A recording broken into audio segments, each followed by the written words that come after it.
Hold Fast, 2 Timothy 1:13. By Pastor John Frederickson. As a younger man, I worked for a year in a huge meat-packing plant. My job was to trim sections of beef to be ground into hamburger. I worked 8 hours a day, 6 days a week. I had to hold the knife so tightly and for so long, it took a toll. Each morning I awoke with a clenched fist in the hand that I held the knife. I could only open that hand by holding it under warm water and painfully prying it open with the other hand. It was as if I was still holding tightly to that knife.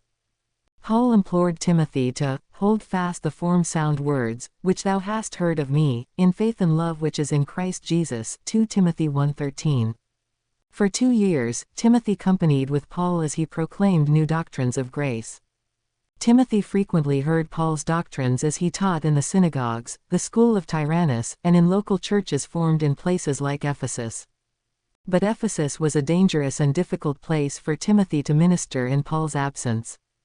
It was notorious for their avid worship of Diana, Acts 19:19-35.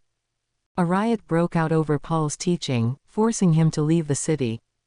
It appears that some of the Gentiles who came to Christ were also seeking to integrate false teaching about Diana with the new doctrines of grace, because Paul warns about fables being taught in the church. Some of the saved Jews were also seeking to teach the necessity of observing the Mosaic law in this grace assembly, I Timothy 1:5-10. It was in this setting Timothy is charged to hold fast to the doctrines he had learned at the feet of Paul.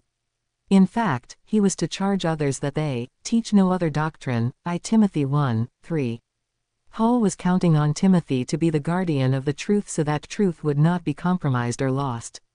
He would have to do so in the face of opposition, perhaps even alone. But he must stand for the truth, the whole truth, and nothing but the truth, so help him God. We, too, live in perilous times when unsound doctrine finds its way into our assemblies. Like one refusing to lose his grip, God is counting on you to hold fast to the exclusive doctrines of grace and insist that all Paul's teachings are followed. Even if you stand alone, hold on to the truth.